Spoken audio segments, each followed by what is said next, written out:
Morning, brothers and sisters. A blessed morning to everyone. Once again, we thank the Lord for that wonderful worship that we have just once again experienced as God allows us and given us the opportunity to worship Him. Before in the Old Testament, there's so many restrictions, no, that they cannot just enter in the presence of God. So actually, now we can all freely enter the Holy of Holies. Means the very presence of God. So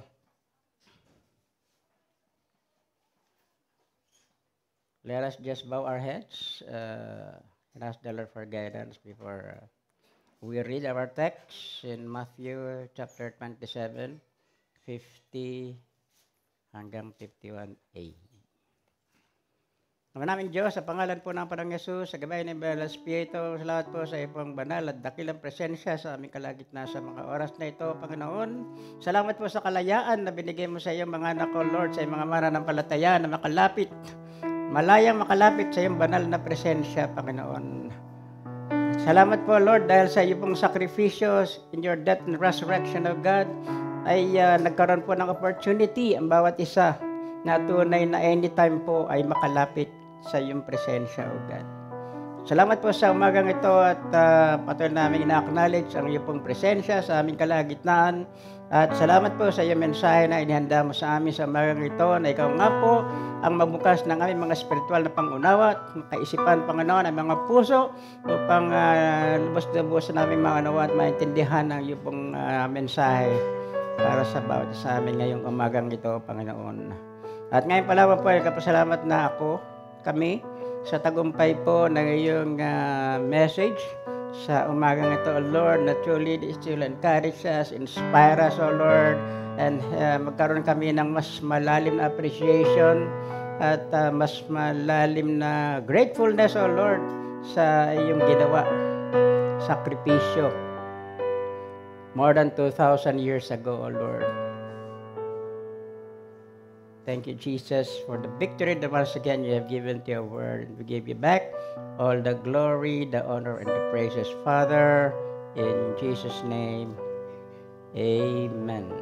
So let us read in our text for today, and also in Matthew chapter 27, verses 50-51a. And also I want to read sa Hebrews chapter 10, 19 to 23. So today is Good Friday, no? So ngayon ay Biyernes Santo at eksakto ng ating topic ay may kinalaman siyempre sa sakripisyo ng Panginoong Hesus sa krus ng Kalbaryo nang siya nabayubay sa krus from 9 in the morning up to 3 o'clock ng hapon. So Matthew 27, sabi roon, ito yung last word. Ng 7 words, this is the last word of Jesus. And when Jesus has cried out again in a loud voice, he gave up his spirit. At that moment, the curtain in the temple was torn into 2, from top to bottom. At binanggit ito sa Hebrews, ng sumulat ng Hebrews, sa Hebrews 10, 19 to 23. So sabi roon, therefore, brothers and sisters, since we have confidence to enter the most holy place by the blood of Jesus, by a new and living way, open for us through the curtain that is his body. And since we have a great priest over the house of God, let us draw near to God with a sincere heart and with the full assurance that faith brings, having our hearts sprinkled to cleanse us from a guilty conscience, and having our bodies washed with pure water. Let us hold unswervingly to the hope we profess, for he who promised is faithful. So, ang Panginoong Diyos ang magpapala ng kanyang buhay at makapangyarihang salita. So, we will focus on the event, the very significant, very important event that happened when Jesus gave up his spirit, or the moment he died. Actually, if you will read that in the gospel, one of the gospels, ay marami mga nangyayari, no? Nung siya ay namatay sa krus, sabi ron, di ba, nagdilim ang buong paligid, nagkaroon ng lindol, then dahil sa lindol, nag-crack yung mga libingan, no, do sa sementeryo, at yung mga body ng mga namatay na believer, mananampalataya, ay nabuhay, no? Nabuhay sila, no? Nagkaroon ng resurrection. At ang mga namatay na ito,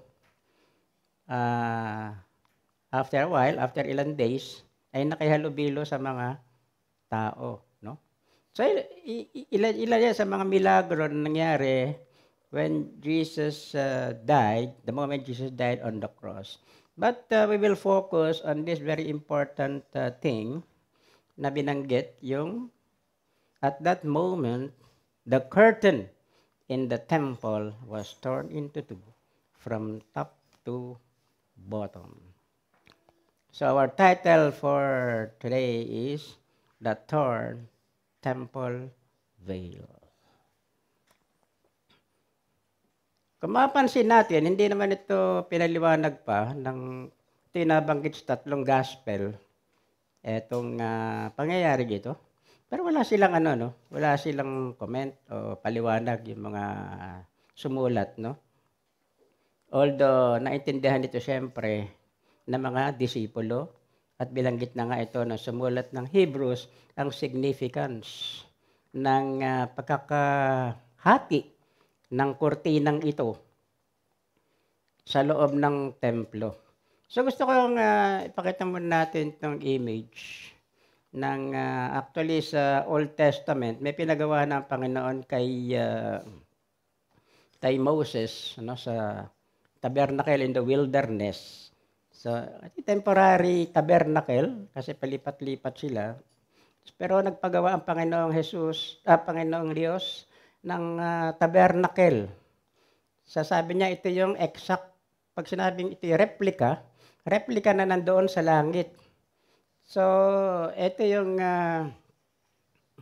tabernacle na pinagawa ng Panginoon. So, makakita natin yung outer court, may tinatawag na outer court dyan. Andyan yung mga Gentiles na mga hindi Hudyo, andyan sila nakakaroon ng pagkakataon na mapag-worship sa labas na yan. Nandyan lang sila. Then meron yang yung pinaka inner court. Ang mga sacerdote lang ang pwedeng pumasok at mga tsaka may tinatawag na Holy of Holies na kung saan ang pwede lang pumasok once a year ay ang sacerdote, no? Yung high priest. Yung high priest lang pwedeng pumasok doon once a year, no? At hindi siya pwede pumasok doon anytime. So ganun ka dito sa outer court, diyan ginawa ng Panginoon yung pinalayas niya yung mga nagtitinda ng mga hayop, no? Kung ano ng bagay, ginawang yung nagpapalit ng pera, no? So galit na galit ang Panginoon doon, di ba? Pinagsisipa niya yung mga silya, mga mesa, pinagtataob niya, di ba? Pinagkinalat niya yung mga pera, yung mga barya, at hinagupit niya yung mga hayop, no? Na nandoon sa binebenta, doon sa, kumbaga, sinalaula ng mga taong ito. yung sabi nga, banal na lugar. Sabi nga ng Panginoon, this is my Father's house, but you convert it into marketplace. No, galit na galit ang Panginoon doon. So siguro, kung isang Kristiyano, born again, kilala ang gagawa noon, nako, kung anong sasabihin na ng mga tao, Kristiyano ba yan? Grabe namang ginawa niya. Ano ba yan? Maka-Diyos ba talaga yan? Pero sa Panginoon kasi, yung house of prayer, house of worship, bahay, kumbaga, nung panahon na yun kasi,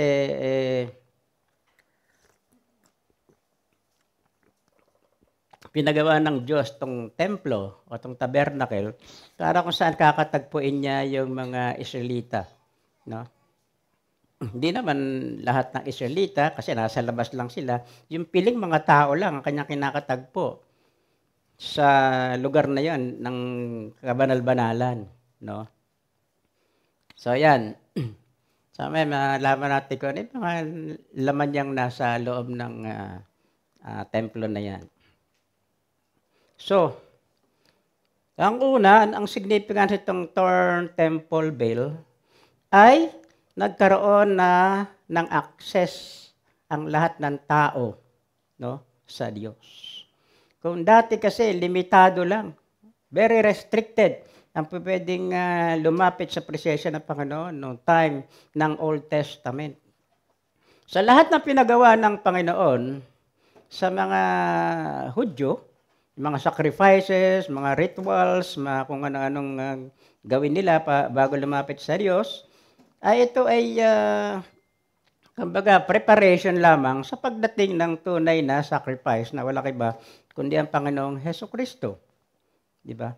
So all these things points out to the real thing, the Lord Jesus Christ. Kumbaga, pumili siya ng isang grupo ng tao o isang bansa, yung Israel, na kung saan doon niya sisimulang ipakita o i-demonstrate paano ang gagawin niyang pagliligtas, no, sa bawat tao sa pamagitan ng tunay na sakripisyo na walang iba kundi ang kanyang bugtong na anak, ang Panginoong Hesukristo. Kumbaga,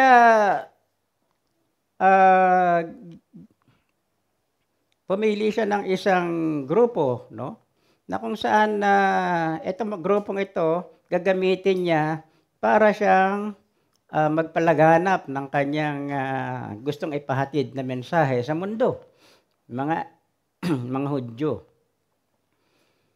Pero, hindi naintindihan ng mga Hudyo ang mga bagay na ito'y tumutukoy lamang sa Panginoong Hesus, lahat ng ito. So sa kanila nag-focus lang sila doon sa mga ritual, sa mga sacrifices, no, na akala nila yun lang ang gusto ipagawa ng Panginoon sa kanila. So kaya hanggang ngayon, di ba, marami pa rin mga hindi nananampalataya, naniniwala sa Panginoong Hesus sa Israel. Pero itong mga bagay na ito, kumbaga, pag ikaw nagtuturo, mas epektibo na pagtuturo, meron kang pinapakitang yung tinatawag na visual aid. No? O ikaw, di ba pag ang isang ahente, nagbebenta siya ng produkto, napaka-importante na meron siyang ginagawang mga demonstration. Paano ka, baba? Katulad ng experience ni PJ, di ba? Nagbebenta siya dati ng mga, ano tawag doon? Mga high class na, high-tech na panglinis, no? Mga vacuum, na napakamahal, pero pangyayamanin, no? Hindi lang pangyayamanin, so 2 tao lang po pwedeng maka-afford nun eh. Mga mayayaman, saka yung may kayabangan, no? Mahal eh. So, nagde-demonstrate siya. Pinapakita niya paano gagamitin yung i-operate yung mga equipment na yon at gaano ka-epektibo. O, di ba? Dahil sa husay niyang mag-demonstrate, ang dami niyang talagang nakukuhang mga customer, di ba? Kaya lang, lumaya siya sa kumpanya niyo kasi Hindi siya binibigyan ng bonus. So. Pero gano'n, di ba? Pag etong ginagawa ng Panginoon meron siyang visual aid. Pinakita niya lang sa mga Hudyo. Di ba? Yung mga, ano ba sa sacrifice na animal? Kailangan perfect, walang kapintasan, hindi pilay, hindi bulag, di ba? Kailangan halos perfect yung i-offer sa kanya. At yung firstborn ang i-offer sa kanya, di ba? So, yun ang, so nagsisimbolo ito na yung, kasi ang Panginoong Jesus, yung final offering, ay perfect at no blemish. Walang bahid kasalanan, no? So, ay sumisimbolo yun sa mga salamin sa Panginoong Hesukristo mismo. Hindi ito nakita ng mga Hudyo. Nag-focus lang sila doon sa ritual na kanilang ginagawa. Na hanggang ngayon, ganun pa rin ang pinapaniwalaan ng marami. Kaya nga itong templo sa Jerusalem, actually itong nagpagawa siya sa tabernacle muna sa wilderness. And then pagdating ni David, ng panahon ni David, gusto ni David na mag-build ng temple para sa Panginoon. Pero sabi ng Panginoon, hindi ikaw ang gusto kong mag-build ng temple para sa akin. Kasi sobrang yung dugo, yung kamay mo, punong-puno ng dugo. Diba? Siyempre, sa panahon ni David, daming gera, daming napatay, diba? So, ang gusto ng Panginoon, nagagawa yung anak mo. At walang iba kundi si Solomon. So, sa panahon ni Solomon, yung pinagawang templo ng Panginoon kay Solomon, siya nagbigay ng design, siya nagbigay ng mga materyales, diba? Ang Panginoon nagbigay lahat Lahat na gagamitin, yung mga tao na gagamitin, siya lahat. So, may patterns ang binigay. Kumbaga sa isang architect, no, nagplano siya, nagdesign siya, bigay lang niya doon sa mga construction, sa contractor, na kailangan kung ano yung mga naka-specify na mga materials doon, yun lang ang gagamitin. At ganun ang ginawa ng Panginoon. Sukat, lahat. Yung kulay, no? Talagang detalyado ay binigay lahat ng Panginoon. Blueprint. Kasi blueprint nga ito nang nandoon sa langit. So ito yung tinatawag na first temple, no? First temple, yung kay Solomon, na ito yung winasak naman ng mga Babylonian noong 500 BC. So itong panahon ni Herod, kinonstruct niya ulito, no? Of course, ayon din dun sa original temple, ganun din ang ayos, na napakaganda at napakamahal, no? Sa tawag nga ro na Herod's Temple.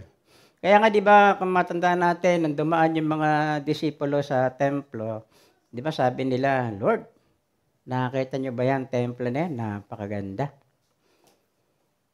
Ano sabi ng Panginoon? Nagagandahan kayo sa templong yan. Sinasabi ko sa inyo, darating ang panahon na walang maiiwan dyan na bato, nakapatong sa kapwa bato. Ibig sabihin, mawawasak din yun. Kasi itong kaya pinagawa ng Panginoon yan, itong templo na to, sumisimbolo sa Kanya na doon lang niya po pwedeng katagpuin ang mga tao, ang mga Israelita. No? Ang problema, na-focus na rin doon sa physical na templo ang mga Hudyo. Hindi nila makita yung yung perspective na gustong ituro sa kanila ng Diyos, no?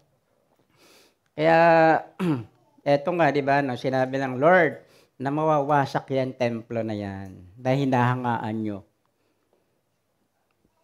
At yun nga ay nangyari noong yung pangalawang templo, winasak yan, 'di ba, ng mga Roman Empire noong 70 AD. So, pangalawang templo yun. So, in these last days, we are expecting yung third temple. Actually, yung templo na yan, nandyan ngayon sa lugar na yan, yung tinatawag na Temple Mount ba tawag doon? Yung mga, ng Muslim? No, Temple Mount na. So doon nakaano yung mosque na napakalaki sa Jerusalem, no? Ng mga M sa panahon ito. Sa ibabaw nun mismo na kinalalagyan ng templo na yon, ng original temple na yon. So ibig sabihin, para makapagtayo ng pangatlong temple doon sa lugar na yon, kailangan wasakin muna yung mosque, no? Na nandoon. Kaya hanggang ngayon, di ba, yan ang talagang pinag-aawayan, no? Diyan sa Middle East ng Israel at ng mga M, no? Gulo yun, di ba? Malaking gulo yun. Paano mangyayari yun? But it will happen kasi nakasulat na yan sa Bible in the last days, no? Sa mga napaka-significant para sa mga Hudyo itong templo ng Jerusalem. It holds a very significant place in their religious life during the time of Jesus. It was the center for animal sacrifices, the practice of faithful worship according to the law of Moses. Within the temple, there was a veil that separated the Holy of Holies. Doon sa image na nakakita natin kanina, merong veil na nagse-separate sa Holy of Holies sa labas, no?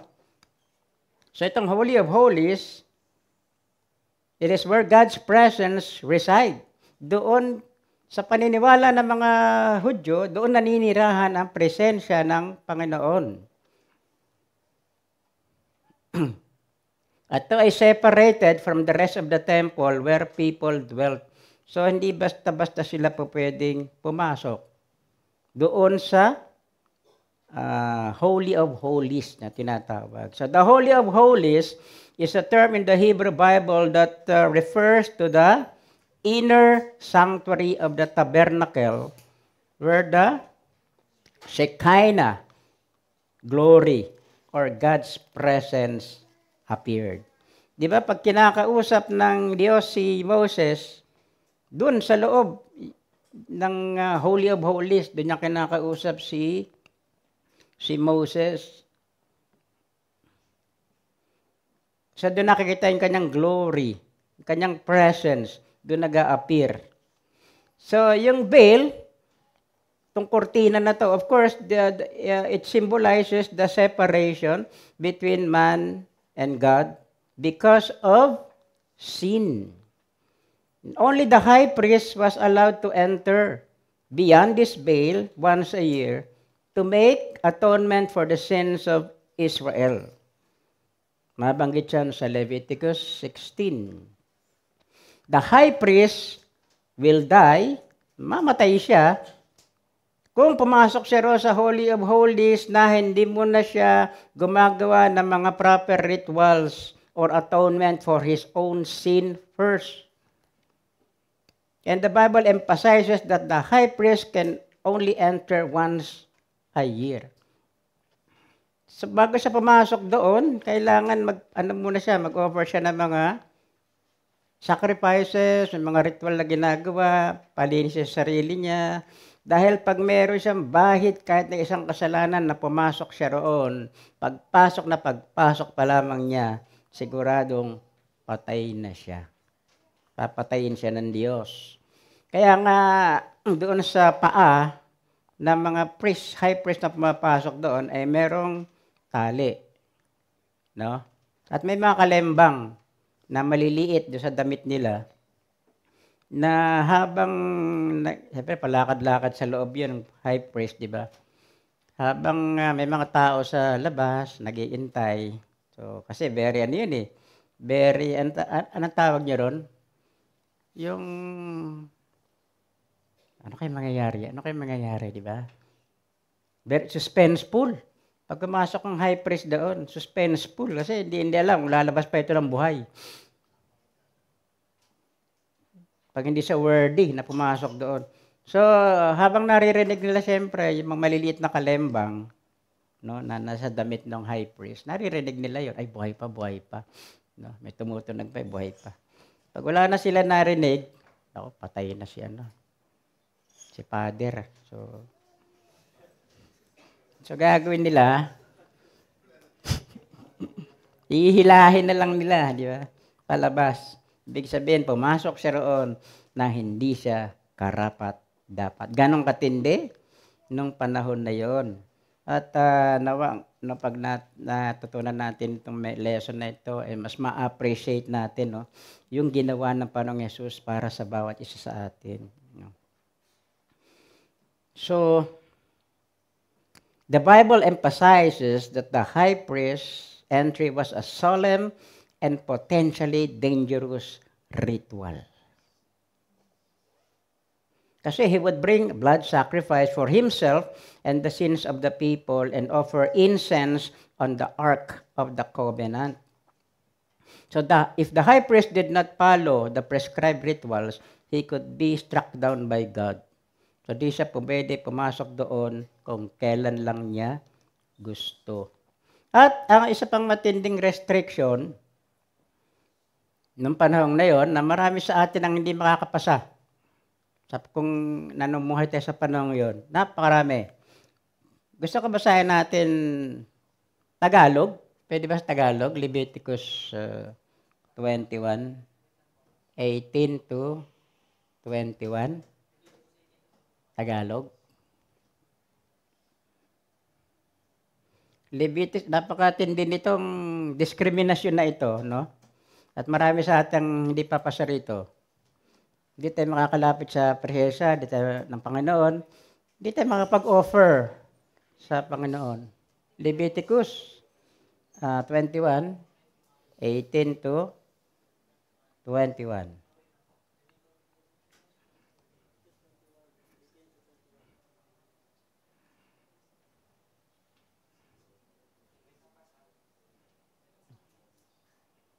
Matindi kasi yung ano. Okay na? Nabasa mo yan, girl. Nabasa mo yan. Pero ikaw, pasado ka, maganda ka eh.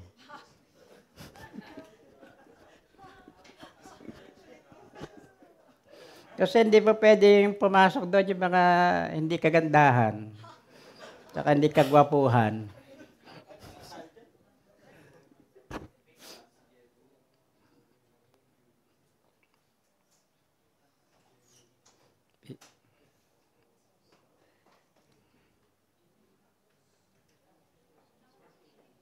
Hindi makita?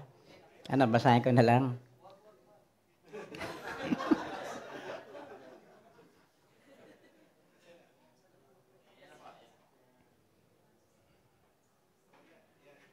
Okay.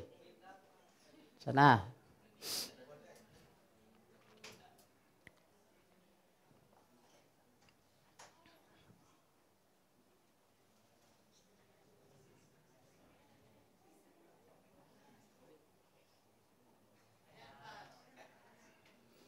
Babasahin natin, oh. Hindi maaaring lumapit sa altar ang sinumang bulag, pilay, may sira ang muka. Kita nyo? Lahat ng halos may sira ang muka eh. Diba? At may kapansanan sa katawan. Ano yun? May bali sa... Ano ba yan? Paa o kamay. May depekto sa mata, o yung mga malalabo mata, hindi pwede. May sakit sa balat, o yung mga may eczema dyan, hindi pwede. Mga kuba. Unano.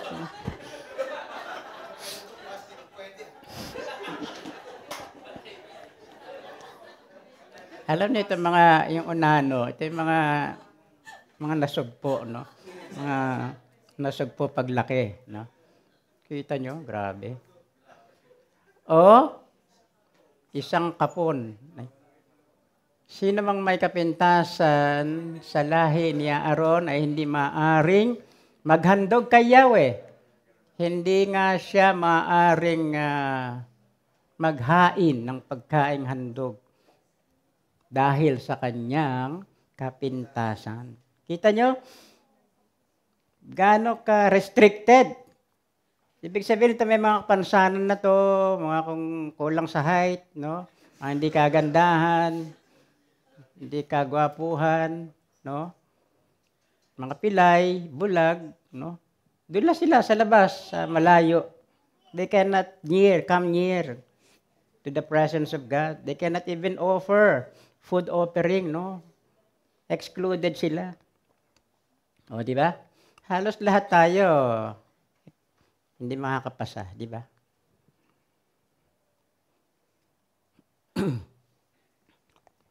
But praise God because of what the Lord Jesus Christ has done. Everybody is welcome to enter the Holy of Holies. Wala nang restriction. Kaya nga dun sa gospel, di ba, in example ng Panginoon makit sa puno, Sakeo. Pinakita pa ron, di ba, si Sakeo ay isang bansot. Pinakita ron ng Lord, kasi sa mga Hudyo, tingin nila, pag mga bansot, hindi pwede lumapit sa Diyos to, malayo sa Diyos to, ayaw ng Diyos dito, no? Pero kay Sakeo, an example, di ba? Nawala na yon sa Panginoon. Ngayon, ano ba yung size ng veil na yan? Yung significance of the veil size. So the curtain separated the second room called the Holy of Holies from the first room. Actually, ang size ng curtain na to ay 60 feet high at 30 feet wide at 4 inches thick. Ang poste ng Meralco ay 30 feet. So ito ay doble taas, no, ng poste ng Meralco. At ang kanyang width ay 30 feet. So gaano kalaki, di ba, itong curtain na to. And only 3 items were in the holy place. The lampstand, yung menorah, symbolizing the light, knowledge, and guidance found in the Scripture. At nandun din yung table of snow bread. Na dito, nilalagay dito yung 12 fresh loaves of bread placed there each week, reminding Israel of God's continuous provision for their 12 tribes. At meron din doon yung ever-burning incense. The altar symbolizing prayer.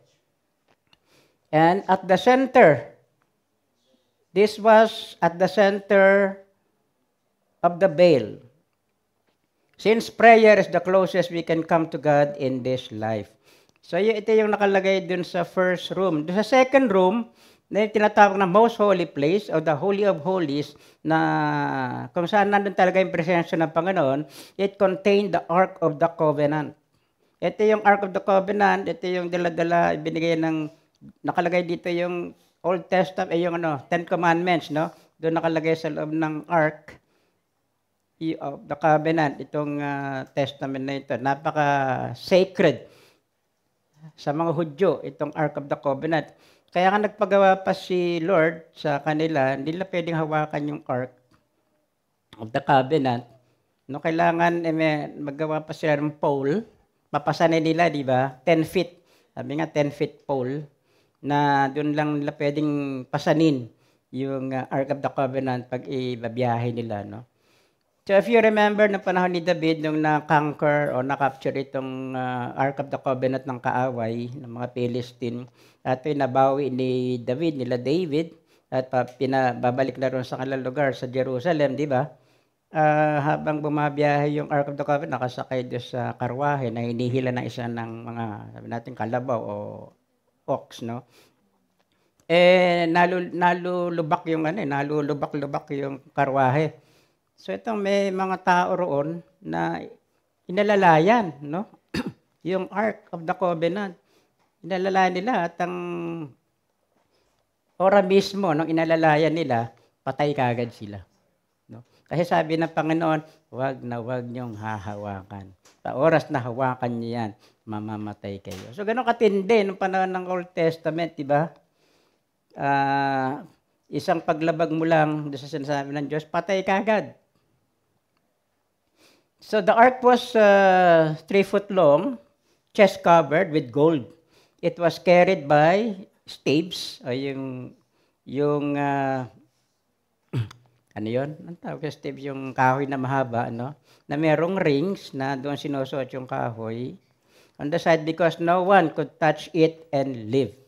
So, itong Ark of the Covenant embodied the presence of God and radiated a fiery glory called Shekinah, which rose up through the tabernacle roof and became the fiery pillar that led Israel through the wilderness.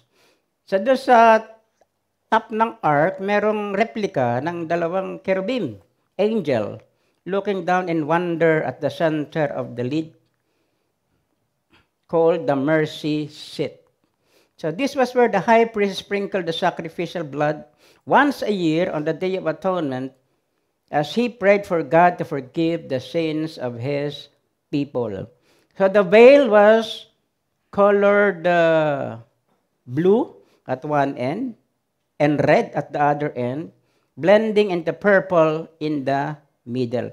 So ito yung God's color. Siya rin na nagbigay ng color na ito, sa mga curtain na yun. No? Blue, red, purple. Blue is for the heavens, red is for the red earth, and purple was the perfect blend of the two. So these colors represented Christ, the God-man, who's the only door to God. So the temple veil was the thickness of a man's hand, embroidered with figures of cherubims like those Ezekiel saw guarding God's throne. So the veil was also a picture of death, whereby we enter the presence of God. Ibig sabihin, it's also kasi mga high priests, if they enter there without properly cleansing themselves, they will die. So the veil in the temple was an impressive structure measuring 60 feet by 30 feet. While earthly Jewish tradition suggests that it was about 4 inches thick. Actually, the Bible does not provide the exact confirmation of this measurement. But the veil, makapal talaga siya, was made from blue, purple, and scarlet, and as well as fine twisted linen according to the book of Exodus. So the size and thickness of the veil makes the event surrounding Jesus' death all the more significant. At the moment Jesus gave up his spirit on the cross, something remarkable happened.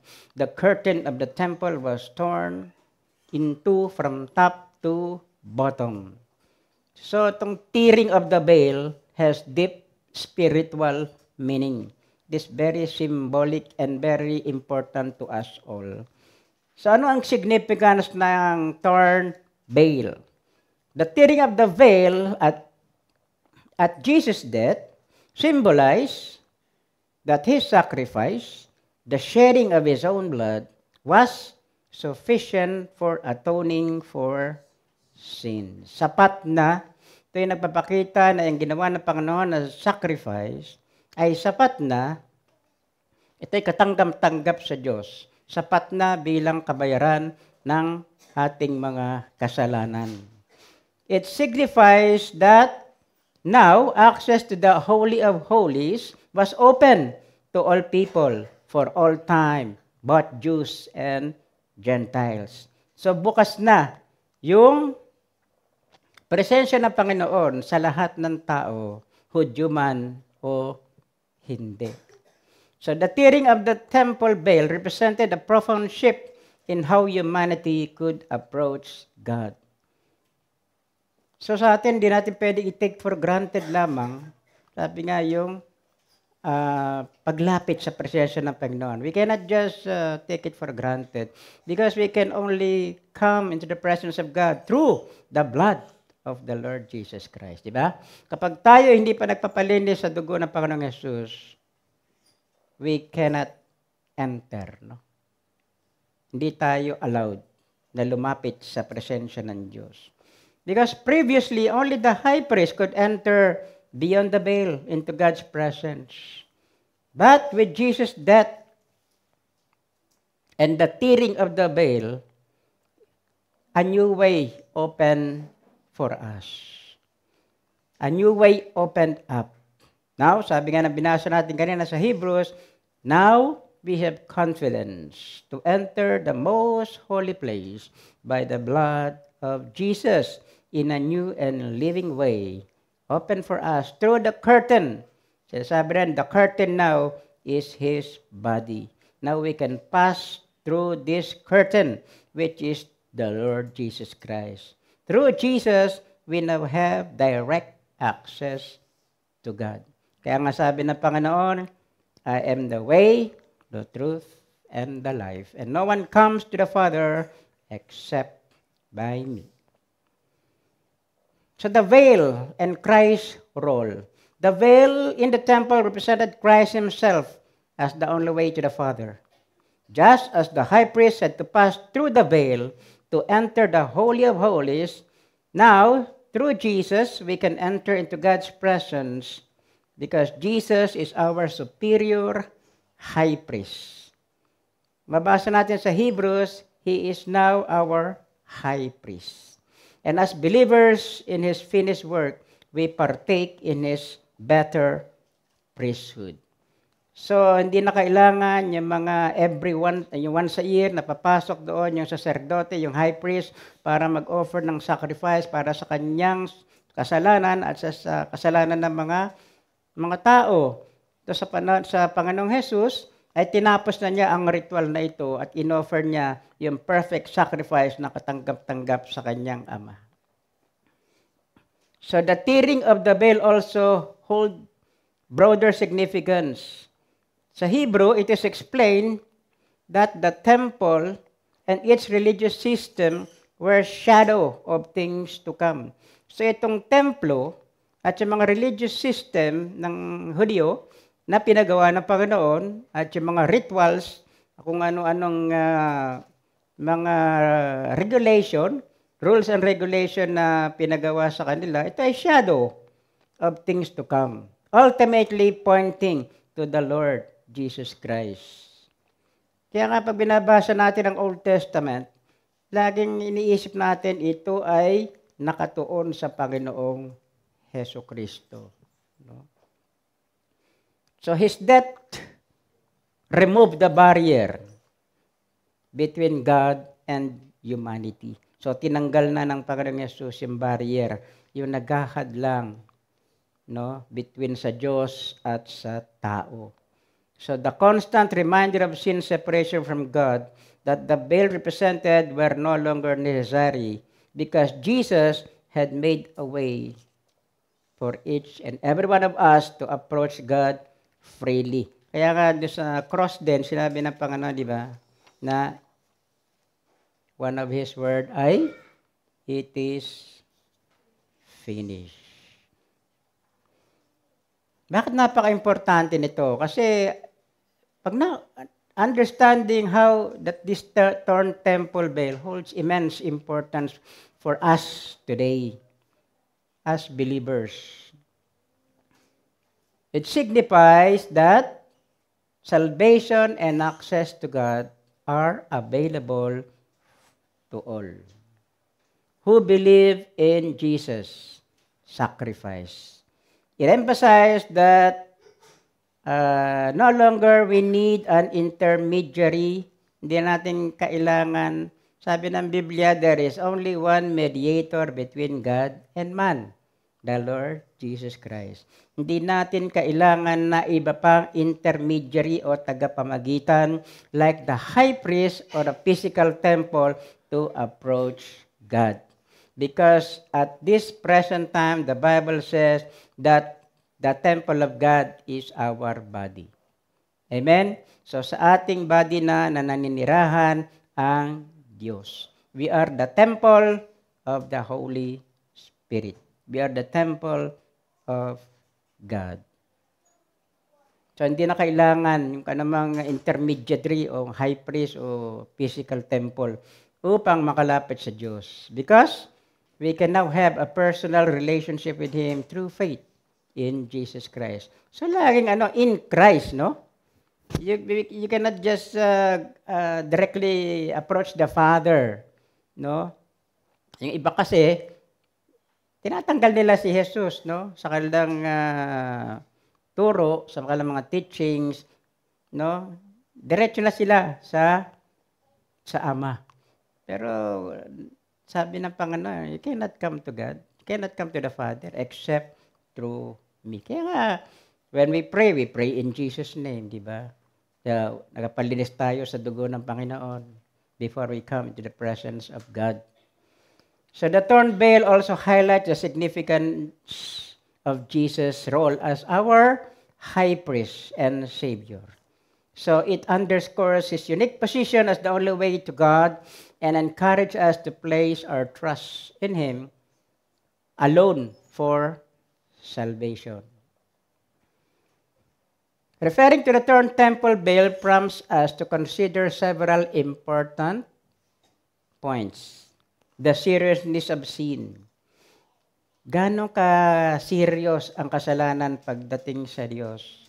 No? Gaano kagalit ang Diyos sa kasalanan, no? Kay maliit, kay malaking kasalanan, yan ay pareho lang kasalanan sa Diyos at kailangan na ihingi ng tawad sa Diyos, no? So, alam natin, bang reliyon nati-hati yung kasalanan, merong venial sin at merong mortal sin, no? Pag venial sin, makukuha mo yan sa confession, di ba? So, pag namatay ka, may venial sin, dun ka muna sa purgatorio, no? Pero pag mortal sin, diretso ka sa impyerno, no? Pero sa Panginoon, walang ganun. Walang division ng kasalanan. Ang kasalanan, malaki man o maliit, ay kasalanan, no? Alam naman natin, sa sarili natin, are we really hate sin? Galit ba tayo sa kasalanan? Ha? O yung iba ay patuloy na namumuhay sa kasalanan. Ito ay, ang ibig sabihin kasi ng paglapit sa Panginoon, di ba? The very first thing to do, sabi niya, repent and believe the gospel. Repentance muna. Ibig sabihin ng repentance is 180 degrees. Pagtalikod sa kasalanan at paglayo sa kasalanan. 180. Tatalikod ka sa kasalanan. So, hindi pa pwede sabihin mo na nananampalataya ka sa Panginoong Jesus, you believe in Christ, you believe in God, He is your Savior, but still, you are enjoying to live in sin. Hindi pa pwedeng pagsamahin yun, no? Serious, no? Pagdating sa kasalanan, sa harap ng Panginoon, it is very serious. At dapat ganun din ating pananaw. That we hate sin. Namang sa isip, sa salita, at sa gawa. Of course, we cannot live a perfect life, pero pag nagkakasala tayo, we can just ask forgiveness, palinis, di ba, sa Panginoon. 1 John 1:9, di ba? Sa pangalawa, yung sufficiency of Christ's sacrifice. Yung sapat na itong ginawa ng Panginoong Jesus na sakripisyo. So the tearing of the veil declares that Jesus' sacrifice on the cross was enough to atone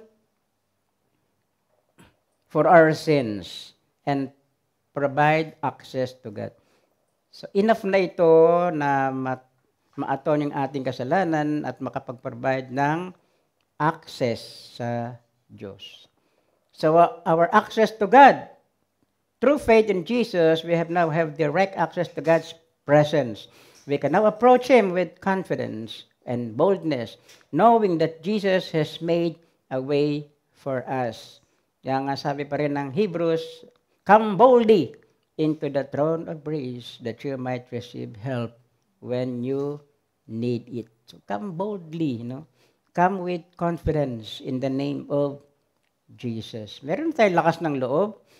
Meron tayong kumpiyansa na lumapit sa Diyos sa pamagitan ng Panginoong Yesus. We are not entering on our own self, on our own righteousness, but we are entering the presence of God through the righteousness of the Lord Jesus Christ that He imputed in each and every one of His believers. So pag tiningnan tayo ng Diyos, hindi niya nakikita yung ating sariling katwiran, nakikita niya yung righteousness ng Diyos na nakabaluti sa ating pagkatao. Kaya nga ito yung sinasabing justification, na ikaw ay kumilala sa Panginoon, ang isa sa tinanggap nating grace, yung justification. Ibig sabihin ng justification na parang makakalapit ka sa Diyos na hindi ka nakakommit ng kahit na isang kasalanan sa buong buhay mo. Yan ang justification. And it signifies also the end of the old covenant. So the tearing of the veil signifies the passing away of the old covenant and the establishment of the new covenant through the Lord Jesus Christ. At panlima, the centrality of Jesus. Just as the veil represented Christ, we are reminded that He is the central of our faith and the only means by which we can approach to and honor God and know God. Only through the Lord Jesus Christ. Kaya nga, Jesus is the center of all. So, in conclusion, the tearing of the temple veil at the moment of Jesus' death hold immense significance for us as believers because it signifies that through His sacrifice, we have access to God and are no longer separated from Him by sin. The torn veil symbolizes a new way, a personal relationship with God through Jesus Christ. It calls us to reflect on our sin, trust in Christ's sacrifice, and embrace the privilege of direct access to God. And praise God for this wonderful, wonderful gift na inoffer sa atin ng Panginoon. We will be forever grateful to the sacrifice na ginawa niya sa krus ng Kalbaryo upang malinis ang ating mga kasalanan at magkaroon tayo ng kalayaan na makalapit sa presensya ng Diyos mismo. Now, through the Lord Jesus Christ, we can freely enter the Holy of Holies. There is no restrictions whether you are Jews or Gentiles. Amen? Palakpakan po natin ng Panginoon. And let us all stand and let us sing Enter the Holy of Holies.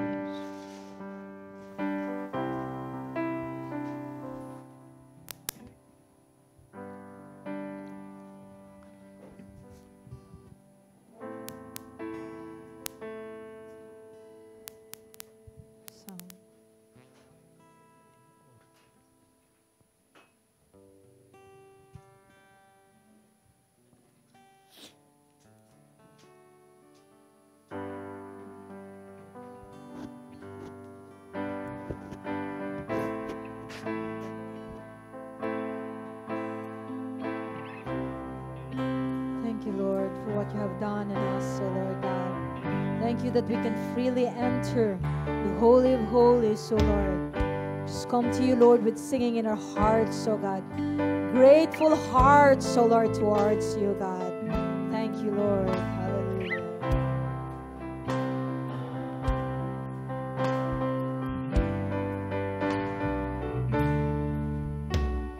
Come into the Holy of Holies. Enter by the blood of the Lamb. Come into His presence with singing. Worship at the throne of God. Come into the Holy of Holies. Enter by the blood of the Lamb. Come into His presence with singing. Worship at the throne of God.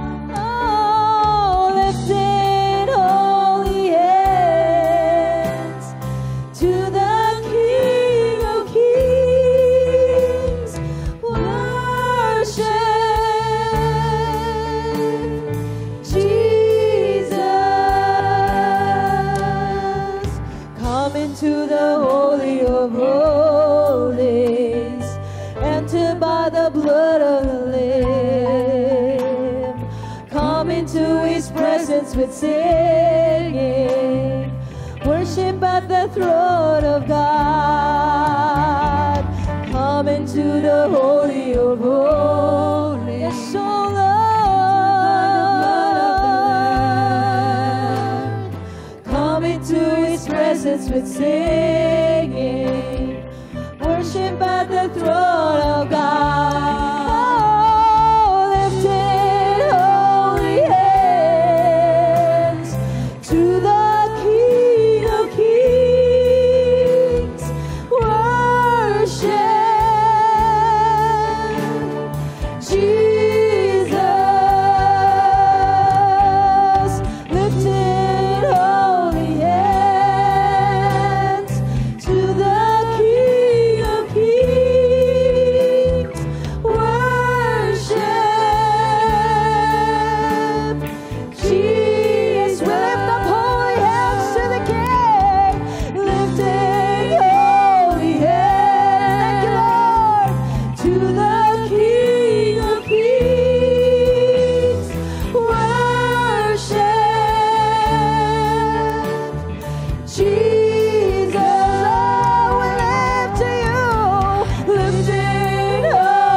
Yes, oh God.